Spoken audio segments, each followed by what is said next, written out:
right, guys, that time of week again. It is a Thursday night, which means we're kicking off week 4 of the NFL, week 5 in college football. Got a game in each here tonight, and nobody better to help us break them down than our good friend Ralph Michaels, wagertalk.com. Of course, you can see him and Teddy Covers at sportsgrid.com during the week, afternoons, beginning at 3 p.m. Eastern Time, 3 to 4. Make sure that you check that out, but more importantly, make sure you're following him on Twitter at CalSportsLV. And Ralph, here we go. I can't believe it's already week 4, but we got a game tonight in the NFL where one team is 3-0, might be a little fortunate to be there, and another team, I don't know, man. The Philadelphia Eagles can ill afford to go 1-3 to start the season.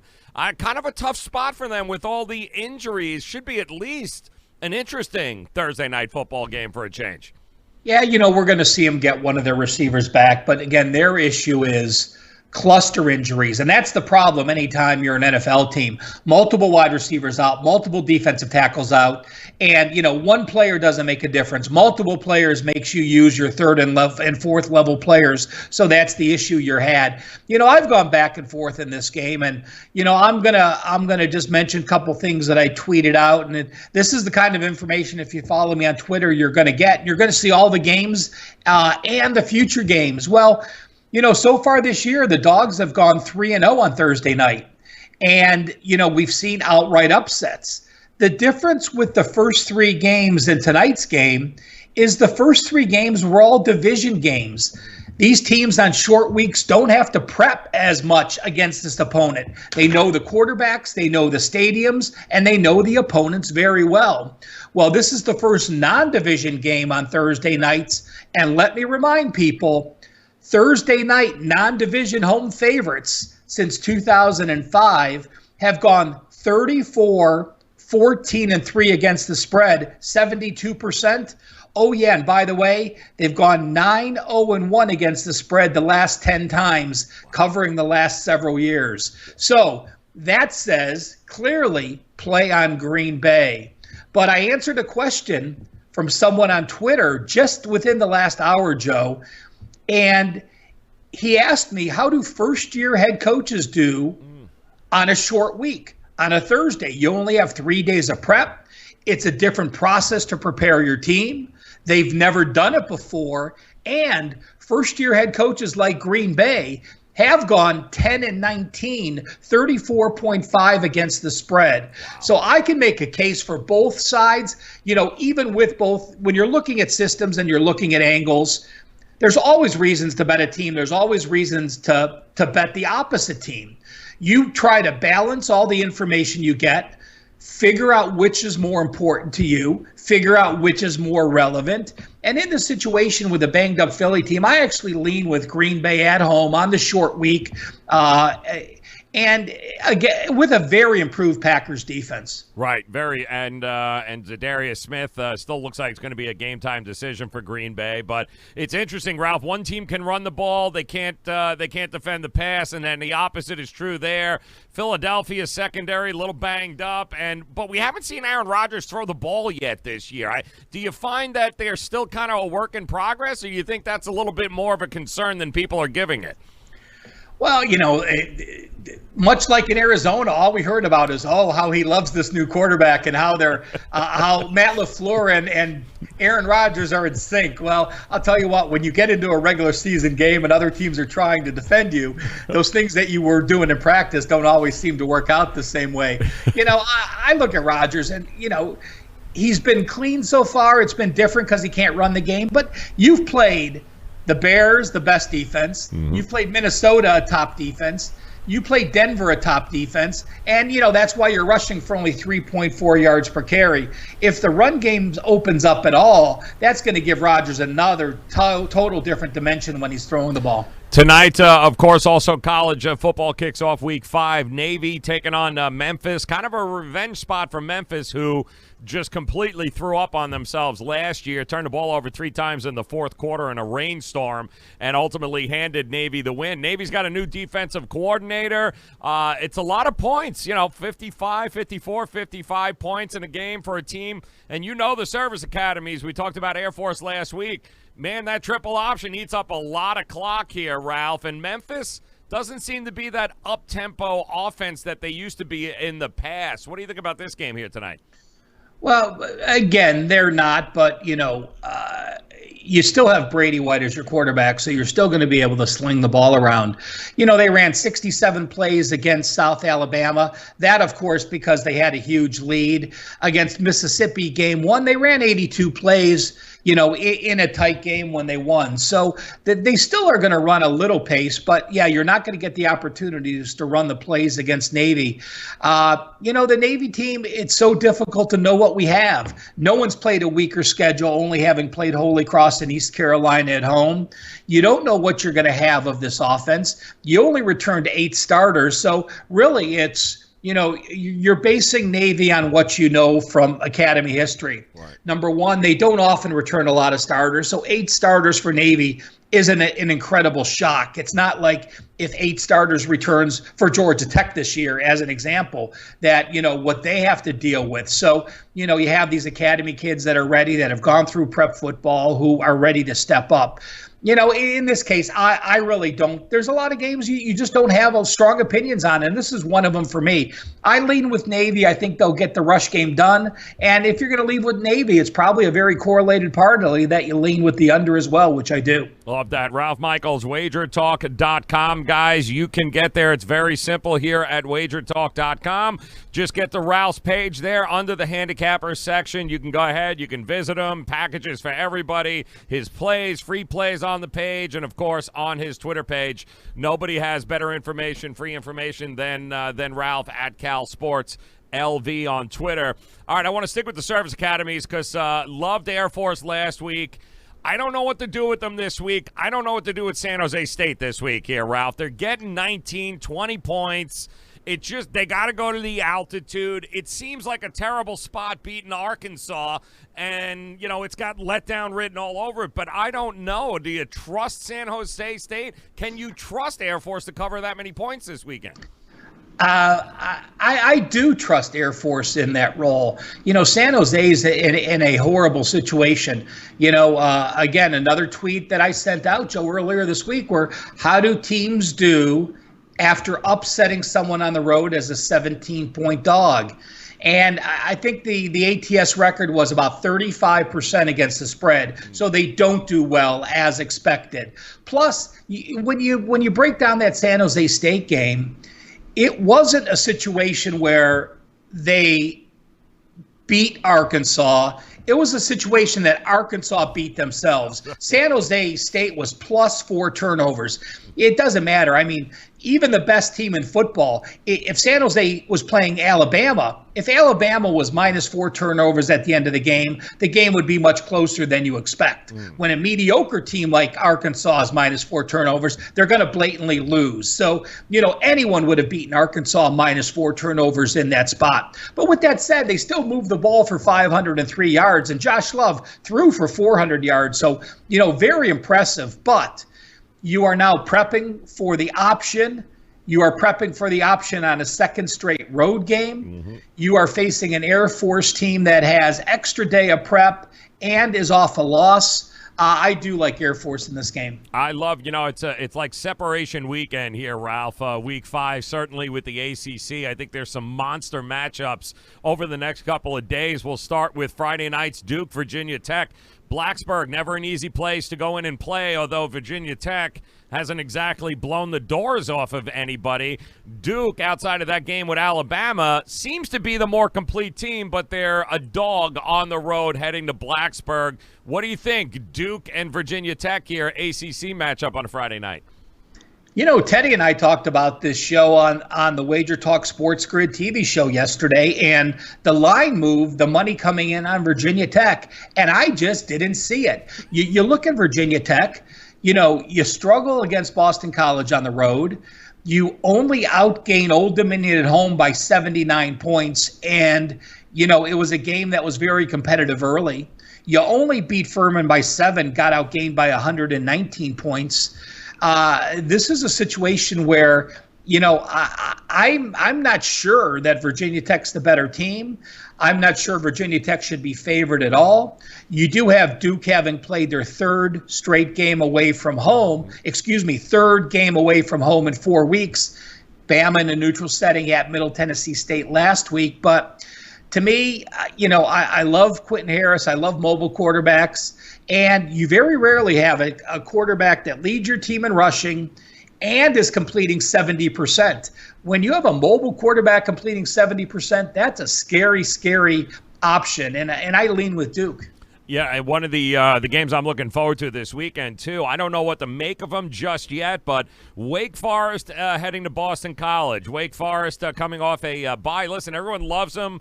They have been impressive to this point. Boston College, kind of a bit up and down, bit of a head-scratcher a couple of weeks ago. Boston College is going to be able to run the ball. Wake Forest is going to be able to throw the ball. The road team has won this game, I believe, the last 5 or 6 times. What do you think, Wake Forest and BC this weekend? Well, it's not a game that's in my mix where I'm going to have I'm not going to have a play on it. But, I'm looking back right now at what my opening power rating was, and I actually had Wake Forest as the half-point favorite. So clearly I'm siding with the home dog here. And, the only reason I am not backing the home dog is because I expected more from Anthony Brown. 53% completions isn't going to cut it for me. If I have a quarterback that's down in the fourth quarter by 10 points, can he lead them to a backdoor cover? I'm not sure. Yes, he has a 6-0 ratio, but he's made some passes that are bad. You look at Wake Forest and seeing 4 wins in their slate isn't something you're accustomed to seeing. And yeah, they've only played Rice, but the Utah State was a good win. The North Carolina was a good win. Mm-hmm. And, Elon last week, you did what you had to do. Right. You were playing an in-state opponent. And what do? You put up 607 yards and you allow 183 yards. That's exactly what you're supposed to do. So there seems something special about this Wake Forest team this year in Dave Clawson's 6th year. And I just don't have enough reason, although my power ratings were that far off, not enough for me to pull the plug on BC. Love that. All right, Big Ten action. Of course, everyone's going to be looking. Ohio State traveling to Lincoln. Little Nebraska matchup. Who, listen, say what you want. The defense is pretty darn good there in Nebraska. They've adjusted to the switch pretty well here. Ohio State, everyone's darling. Big game for Nebraska and Scott Frost. Now, we've seen his teams in the past do well in this spot here, being a home underdog, but I don't know. Do you trust Nebraska to be able to – there's covering and there's winning. What do you think Nebraska can do? What's the better chance?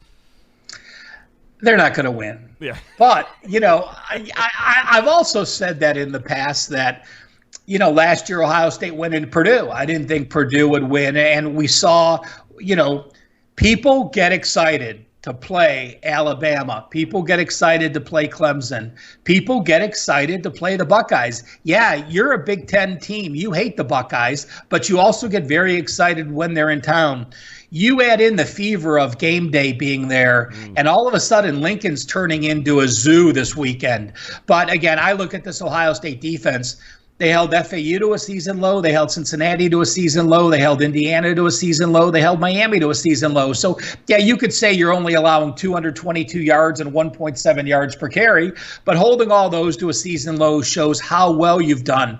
I think Ryan Day has this team playing in a better mentality than Urban did. With Urban, there was a little more pressure early. But with this being said, I pulled up Scott Frost is 14-5 ATS as a head coach with revenge. So he has been able to get revenge against his foes. I think the Nebraska team is a little undervalued at this time. I think they were completely overvalued early. And what happened? They struggle against South Alabama. They lose to Colorado. And now you look back at the Northern Illinois and the Illinois game. Well, they were -3 turnovers against Illinois, but AJ get it done, putting up 690 yards, 32 first downs, again, in a very misleading 4-point win. They dominated that game, but were minus 3 turnovers. I made the number 14, which says I lean Nebraska, right. But there's very few teams like Ohio State, and I don't even know if Clemson or Alabama, including those in the group, have defensive ends as fast as the Buckeyes. Chase Young's going to be a top 5 pick. When you watch him play, when you have defensive ends that can contain Adrian Martinez, that scares me. That means Martinez is going to have to beat you downfield. So my number's 14. That says I lean the Huskers, but I would have no part betting against – I would have no piece of betting against Ohio State. I am not going to step in front of them because – they've shown putting up 42, 51, and 76. Ryan Day keeps scoring. Right. He's not taking his foot off the gas. It's not Bama where they're emptying the bench. So, again, there's better spots. There's better games to play. My numbers say back Nebraska in a fever setting, but I'm not going to step in front of Ohio State. Looks to be that good to me on the eye test. They really do. They looked at They're in my power ratings as I keep moving them. They're approaching the Clemson and Alabama level. They're right up there. It really is very, very top heavy this year. A couple of bad spots for teams here, coming off of really bad losses.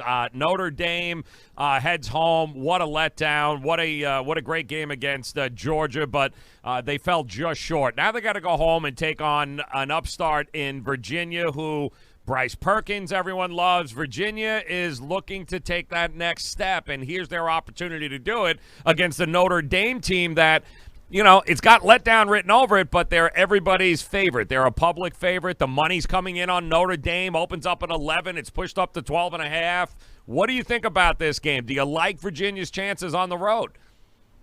Well, at the beginning of the year, I had this game circled as a great spot to play Virginia because they were coming off Old Dominion while Notre Dame had that game at Georgia. But watching Notre Dame, here's where, if you know some people around the team, where it really helps you. Notre Dame can go one of two ways. Notre Dame can, number one, have the mentality, well, boom, that was our bubble burst. We're out of the national championship title hopes. We're not going to get there with one loss. We know that. Or they're going to say, listen, we are an excellent team. We took on one of the top 4 teams in the country in a night game, national TV setting, the largest crowd ever to watch an Atlanta football game. And we went toe-to-toe with them. So that's Brian Kelly's job now, is to make sure that's the mentality moving forward, that they are that good. They can play with anyone. Let's continue to prove that point. And now switching gears, looking back to Virginia, with some losses and looking the way Florida State has played and looking at the way some of the other people have played in the ACC, Virginia now 2-0 in the ACC, already went to Pittsburgh and won, already beat Florida State. They have a huge game against Miami next week. So, often you have to look at conference schools and say, well, listen, if we get down early, what's going to be our mentality? Hey, let's look forward to Miami. One loss doesn't hurt us, because if you have one loss and you beat Clemson in the ACC title game, right, you're still going most likely to the national championship game. So, the game means so much more to Notre Dame now than to Virginia with Miami on deck. Slight lean to Notre Dame. Again, I hate to be wishy-washy and not give strong opinions on these games, but just none that are in my top 10 mix at this point. What do you do, too, if you are a Utah team that completely was let down there last week, Ralph? I mean, it was everybody expected them to beat, USC. They're the class of the Pac-12, supposed to be the best team in the Pac-12. They don't get the job done, right? So now you got to go to Washington and take on Washington State. We talked about UCLA last week. We had a couple of laughs about Chip Kelly, and he rattles off 40 points in 3 minutes in the fourth. I've never seen anything like that. Washington State's quarterback throws 9 touchdowns and still loses. It's a tough spot for Utah here, but it's a spot that coaching's going to matter. Can he get them up and ready to go here to take on Washington State? It's a killer spot for both of these teams. What do you like in this?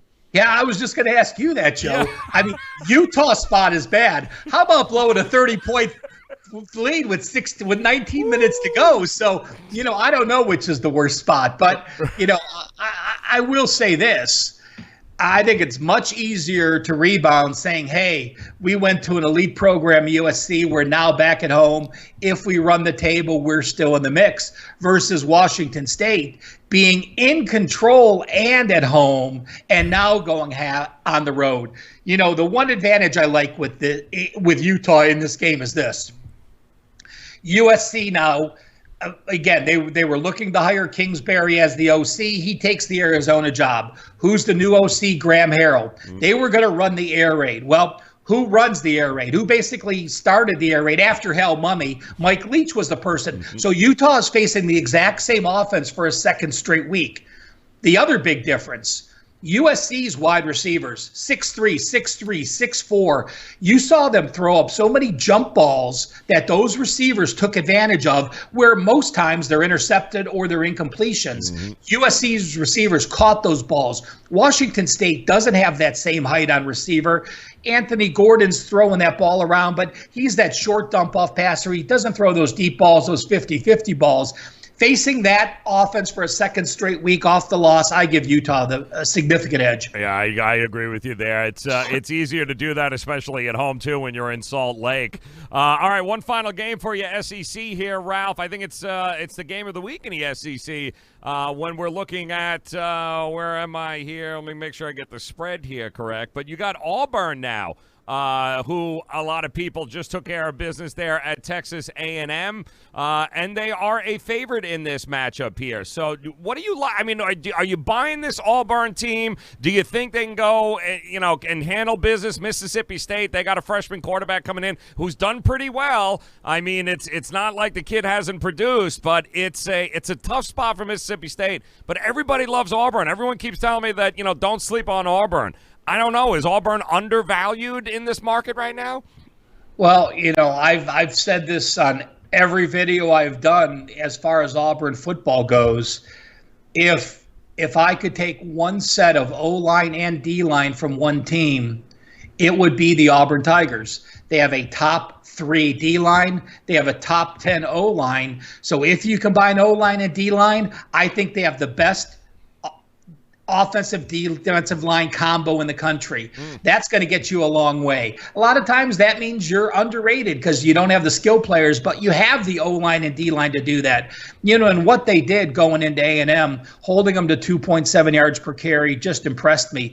Oregon, after they got punched in the mouth by Oregon that first quarter, what did they do? Shut them down to 100-some yards the last 2.5 quarters. So the defense has proven they could do it. And I think with Bo Nix, I might very well look to fade Auburn later as a big favorite in certain roles. But still early in the year, if they have the opportunity to get Bo Nix some confidence and put up a few more touchdowns. Listen, he's only got a 5-2 ratio. He's only completing 54%. But, yeah, you played Oregon away from home. You played Texas A&M on the road. And then you look at Mississippi State. This is where I think you get value because Mississippi State has not played a true road game yet. Louisiana, they played in a neutral setting. Then you had Southern Miss, Kansas State, and Kentucky at home. Yes, very decent foes.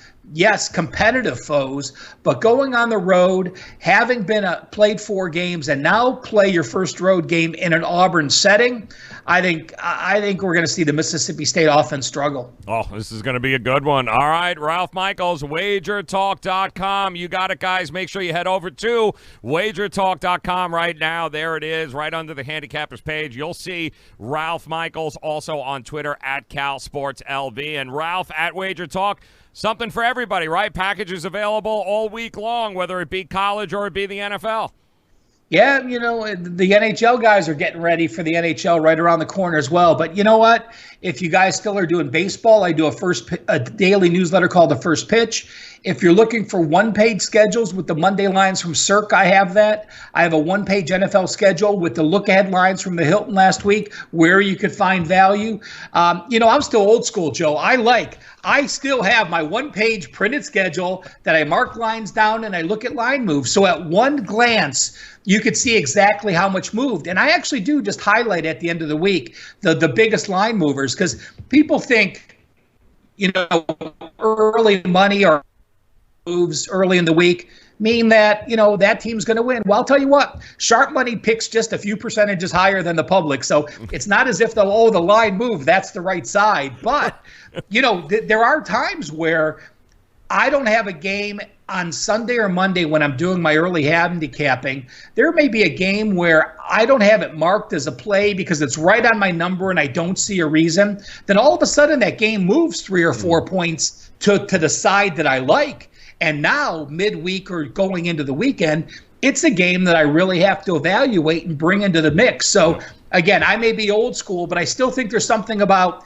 seeing how much the line moves versus just watching it on a screen and not getting the perspective of that move. So ton of free information, the Ralph Michaels page, wagertalk.com. Yeah, make sure you guys get there at CalSportsLV on Twitter, too. Not only do those lines move, but the limits move during the week, too, guys. So that means the big-time bettors, they can bet more later on in the week. So that's when you start to see a lot of the movement, which is why it's important to make sure that you guys are tailing Ralph all week long. The information is fantastic. Ralph, good luck this weekend. As always, my friend, thank you for the time. We'll talk to you again next week. Thanks, Joe. Appreciate it. Got it. Ralph Michaels, wagertalk.com, guys. Get there today.